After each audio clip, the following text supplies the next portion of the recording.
Di sebuah sekolah menengah yang reputasinya kelam karena kekerasan dan ketidakadilan, kehidupan sehari-hari siswa diwarnai rasa takut. Para penguasa sekolah bukanlah guru atau aturan, melainkan geng-geng senior yang menguasai lorong-lorong dan halaman seperti wilayah teritori. Siswa baru hanya punya dua pilihan, tunduk atau hancur. Guillaume, siswa kelas 1 dengan tekad tak tergoyahkan, memilih jalan kedua. Keberaniannya memicu serangkaian pertempuran yang mengguncang hierarki sekolah, menarik perhatian musuh di dalam dan luar. Dan inilah One High School Heroes. Yuk, mulai ceritanya. Cerita dimulai dengan perkenalan tokoh utama, Guillaume, saat tiba di sekolah baru. Guru ketatnya memberitahu yang lain bahwa Guillaume selalu menjadi siswa terbaik sejak kecil dan bahkan memenangkan banyak medali emas di Olimpiade Internasional. Dari penampilannya, jelas kondisinya tidak baik. Setelah berbicara dengan ibunya, ia pergi ke kamarnya. Tak lama kemudian ayahnya pulang. Mendengar kedatangan ayahnya, Guillaume merasa cemas dan mulai memecahkan soal matematika dengan kecepatan tinggi. Guillaume menyimpan rasa sakit yang dalam dan tak terucapkan. Suatu malam, kewalahan dengan semuanya, ia diam-diam hancur, berharap bisa melarikan diri dari segalanya. Keesokan harinya, ia datang ke sekolah dan menyaksikan seorang siswa dipukuli di kelas. Si penindas kelas, Hong, memukuli teman sekelasnya berulang kali, persis seperti yang dulu dilakukan ayah Guillaume. Ini memicu sesuatu dalam diri Guillaume, dan ia berteriak pada Hong, menyebut namanya. Ini pertama kalinya ada yang berani melawan Hong, apalagi di depan seluruh kelas, dengan banyak siswa menonton dari luar ruangan. Guillaume memerintahkan Hong untuk mendengarkannya mulai sekarang. Ia menyimpan nomornya di ponsel Hong, dan menyuruhnya membalas segera setiap kali ia mengirim pesan, atau akan ada konsekuensi. Ia kemudian meminta Hong mengeluarkan dompetnya dan mengambil semua uangnya. Keesokan harinya, dalam perjalanan ke sekolah, Hong mengiriminya pesan lagi, tetapi Guillaume tidak membalas. Di kelas, Guillaume memakai headphone dan mulai belajar. Hong masuk, menepuk kepalanya, dan marah menanyakan mengapa ia tidak membalas. Guillaume meminta maaf, tetapi kemudian diliputi amarah, dan menghajar Hong dengan pukulan keras, mengejutkan semua orang. Bahkan Hong terkejut. Seorang siswa yang sedang tidur di kelas, Yi, memperhatikan mereka. Tak ada yang berani mencampuri mereka. Setelah beberapa saat, Guillaume melepaskan leher Hong, memakai Walkman dan headphone-nya, lalu kembali ke kursinya. Saat Hong mencoba menyerangnya lagi, Guillaume dengan cepat membalas dengan 2 pukulan beruntun. Guillaume menyatakan tidak berniat berkelahi dan pergi. Di perjalanan ke tempat bimbel, ia tersenyum sambil memikirkan bagaimana ia memukuli si penindas Hong untuk pertama kalinya. Memukul seseorang membuatnya merasa baik. Setelah selesai bimbel, ia bersiap pulang, tetapi Hong menghentikannya dan mengancam bahwa ini belum selesai. Guillaume meminta maaf atas kejadian kemarin dan menegaskan tidak berniat berkelahi. Kemudian, Yi datang dan menyatakan bahwa Guillaume harus bertarung. Hong akan membawa temannya, Jun, yang bukan lawan sembarangan. Yi menawarkan diri menjadi wasit. Guillaume bangkit dan mengatakan sudah meminta maaf pada Hong dan tidak ingin bertarung, tetapi Jun menariknya dan memukulnya keras, memicu kemarahan Guillaume. Beberapa saat kemudian, Guillaume menyadari Walkman dan headphone-nya hilang dari tas. Hong meneleponnya dan menyuruhnya datang mengambilnya. Marah, Guillaume langsung bergegas keluar. Yi mengikutinya dan memberinya nasihat. Guillaume mulai menganalisis pola serangan Jun dengan fokus. Setelah menerima beberapa pukulan lagi, ia akhirnya memahami gaya bertarung Jun. Untuk pertama kalinya, ia menghindar dan melayangkan pukulan kuat ke wajah Jun, mengintimidasi Jun dan Hong. Guillaume mengambil kembali Walkman-nya, yang Hong kembalikan dengan ketakutan sebelum kabur. Saat Guillaume memakai headphone-nya, ketenangan kembali. Ketika sedang mencuci pakaian, Yi menyatakan gaya bertarung Guillaume tidak buruk. Saat Guillaume tiba di tempat bimbel, ia melihat ayahnya sudah ada di sana dan sedang membentak para guru. Ini membuat Guillaume semakin marah, tetapi memikirkan bagaimana ia mengalahkan Jun memberinya sedikit kelegaan. Kemudian, bos para penindas tahun kedua memukuli Jun dan teman-temannya, mencaci Jun karena kalah dari anak tahun pertama. Ia memerintahkan Jun untuk memberi pelajaran pada Guyam hari itu. Guyam mencoba menjelaskan bahwa ia tidak ingin bertarung dan ingin menyelesaikan masalah dengan bicara. Tiba-tiba Jun menyerangnya dengan tongkat sepeda, menghantam kepala Guyam. Yi panik, memanggil ambulans, dan membawanya ke rumah sakit. Saat Guyam sadar, semua orang menanyakan peringkatnya di kelas. Yi mengaku tidak pandai belajar dan pergi dengan sepedanya. Guyam meminta maaf pada ayahnya, yang menyuruhnya menjaga diri karena yang penting adalah pelajarannya. Sementara itu, di rumah sakit, Is mengenali seragam sekolahnya dan menyadari mereka satu sekolah. Ia berterima kasih pada Yi karena menjenguk Guyam. Jun menanyakan kondisi Guyam, dan ibunya memberitahu bahwa ia baik-baik saja dan tidak terluka parah. Guyam mengatakan pada Jun mereka harus mengakhiri masalah ini dan tidak memperburuknya. Jun menasihatinya agar tetap tenang jika kembali ke sekolah. Guyam masuk ke kelas dalam diam, tetapi saat istirahat makan siang, ia meminta maaf pada bos tahun kedua dan menyatakan Yi tidak bersalah. Jika ada yang harus dihukum, itu dirinya. Bos itu menyuruh Yi minggir, lalu Guyam mengucapkan sesuatu yang mengejutkan, ia akan mengalahkan mereka semua. Bos dan anak buahnya terkejut. Mereka bertanya pada Yi berapa banyak lagi yang harus dilawan jika Guyam kalah. Yi menjawab hanya 2. Guyam menantang untuk mengakhiri permainan mereka dan melancarkan tendangan yang membuat bos terjatuh. Anak buahnya mulai memukuli Jun, sementara bos mencoba melawan Guyam. Namun, Guyam dengan cerdik merebut tongkat bos, menamparnya, dan mematahkan tongkat itu. Jun melarikan diri, tetapi si penindas tahun kedua melaporkan Guyam pada senior tahun ketiga. 2 pemimpin tahun ketiga, Nam dan Sang, mendengar hal itu. Guyam pincang karena luka-lukanya tetapi tetap menuju kelas. Nam membantunya berjalan dan berbicara baik-baik, menyuruhnya menjaga diri. Guyam menantang untuk menyelesaikan semuanya hari itu. Nam menanggapi bahwa ia tidak sedang ingin bertarung, tetapi jika Guyam memaksa, ia tidak akan pulang dengan kaki sendiri. Tiba-tiba ayah Guyam datang dan menyuruhnya memikirkan pertarungan hanya setelah pulih. Meski belum sembuh total, Guyam langsung menghadapi para penindas tahun ketiga.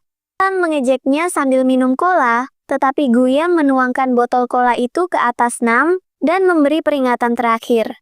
Nam memberinya waktu untuk meminta maaf, tetapi Guyam bersikeras, ingin menyelesaikannya karena harus kembali belajar. Pertarungan dimulai. Awalnya Nam mendominasi, sementara Guyam berusaha memahami pola bertarungnya. Pukulan kuat Nam akhirnya menjatuhkan Guyam, tetapi ia sadar kembali, menyuruh Yi mundur, dan menyatakan Nam adalah urusannya. Ia bangkit dan mulai bertahan, membalas serangan Nam dengan efektif. Sang mencoba ikut campur, tetapi Yi menendangnya dan mengatakan pada Guyam ia akan menangani Sang. Sang setuju bertarung, dan Nam mendorong Guyam untuk duduk, membiarkan Sang melanjutkan. Yi menjebak lengan Guyam lagi, tetapi Yam bangkit dan menendang wajahnya, memaksanya melepaskan Guyam sebelum pergi. Yam memperingatkan semua orang bahwa jika ada yang masih menindas anak tahun pertama, mereka akan menyesal. Di luar, ia dan Yi mengobati luka mereka. Yi menyatakan sekarang setelah Guyam mengalahkan semua penindas di sekolah, ia akhirnya bisa belajar dengan tenang.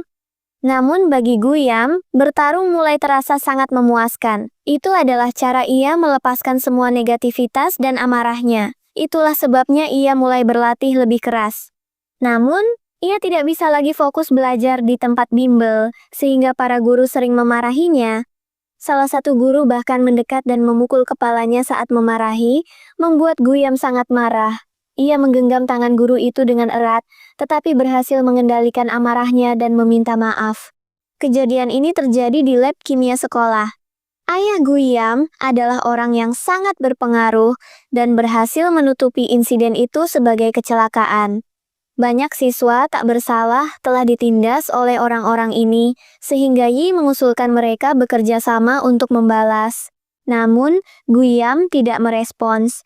Malam itu, Guyam pergi dengan ayahnya ke pesta mewah yang dihadiri banyak orang penting. Seseorang menyebutkan bahwa putra Guyam telah melukai siswa lain. Mendengar ini, ayah Guyam menariknya ke samping dan memarahinya keras.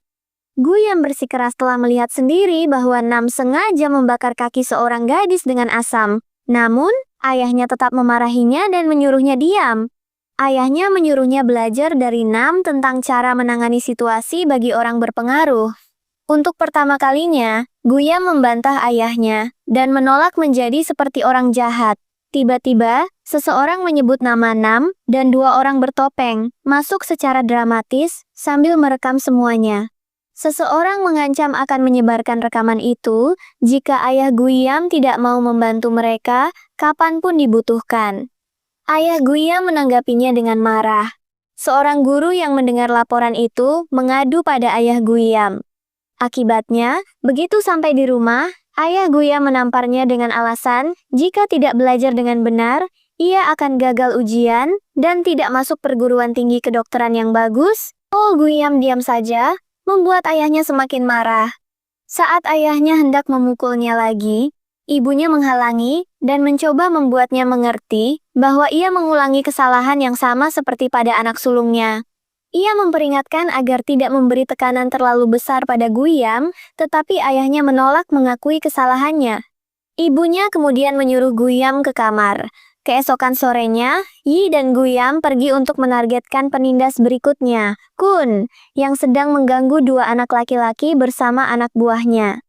Yi dan Guyam, mengenakan topeng, tiba-tiba muncul dan mulai memukuli mereka satu persatu. Salah satu anak yang ditindas mulai merekam semuanya.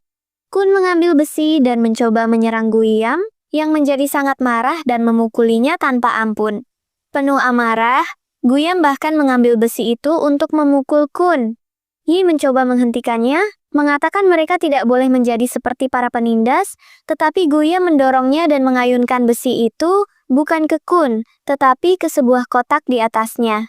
Setelah pertarungan usai, Yi menanyakan, mengapa Guyam begitu kejam hari itu.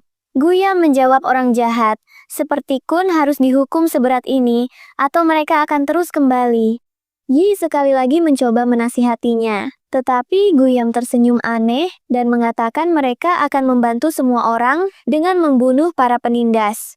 Tiba-tiba, Yi menerima telepon dari Ibu Jiong di rumah sakit bahwa Jiong sudah sadar. Yi sangat bahagia dan segera pergi ke rumah sakit, tidak bisa menahan air matanya melihat temannya terbangun.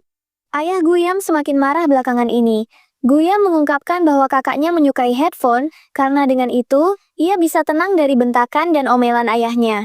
Ia ingin pergi ke tempat di mana ayahnya tidak ada. Dalam mimpi buruknya, Guyam melihat kakaknya seolah tercekik, tapi sebenarnya ia terjebak dalam mimpi mengerikan di mana ayahnya terus menyiksanya. Guyam berusaha melepaskan tangan kakaknya, bukan karena takut, tetapi karena tidak ingin mengikuti nasib yang sama. Pertarungan dimulai. Guyam dan Yi mengalahkan musuh satu persatu, tetapi jumlah mereka terlalu banyak, sehingga keduanya kelelahan. Pada satu titik, mereka mulai dipukuli habis-habisan.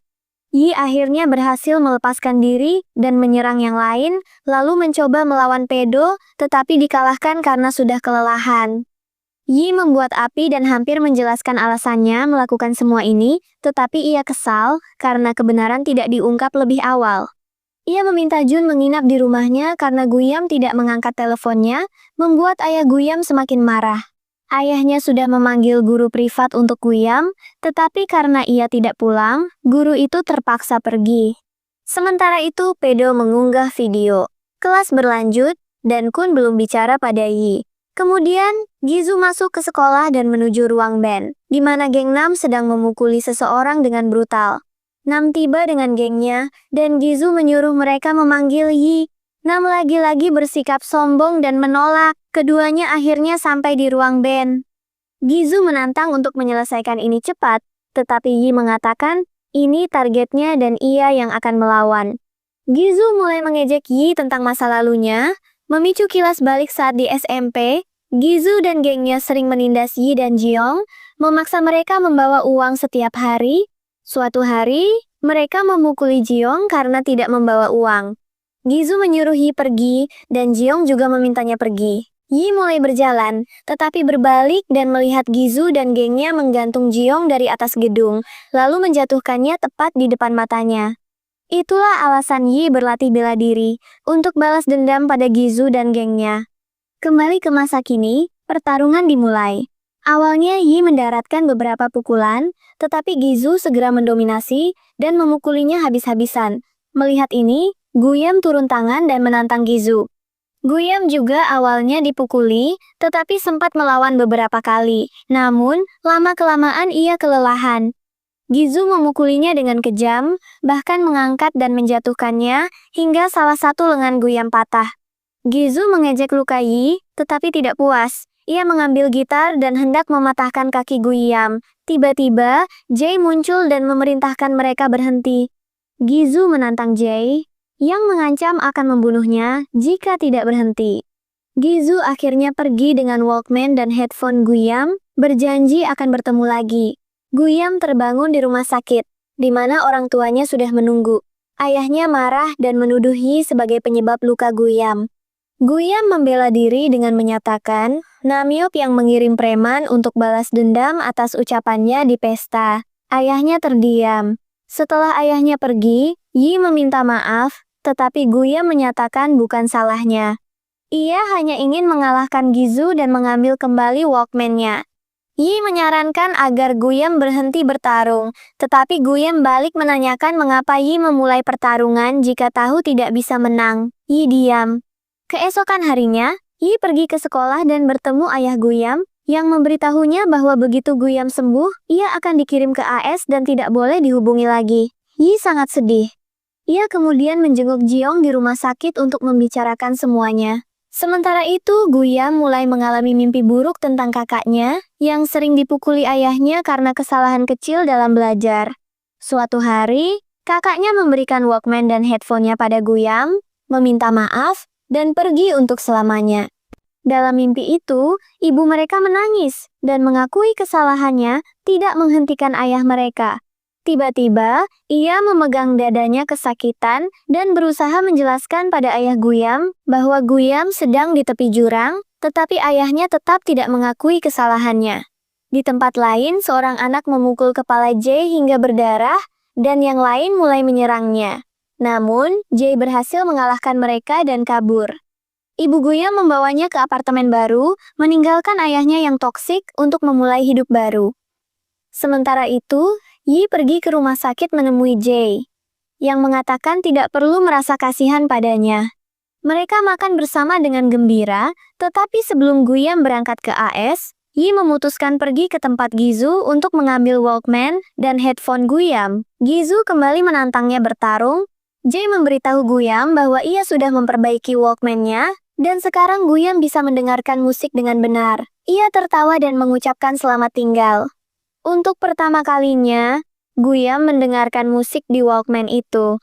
Keesokan harinya, setelah menerima banyak pukulan dan tendangan, Guyam akhirnya tersenyum dan melancarkan tendangan terbang. Namun, Gizu bangkit dan mulai memukulinya lagi. Siswa-siswa lain berkumpul dan merekamnya. Yi terus menelepon Guyam, tetapi wajahnya berganti antara ayahnya dan dirinya sendiri dalam pikirannya.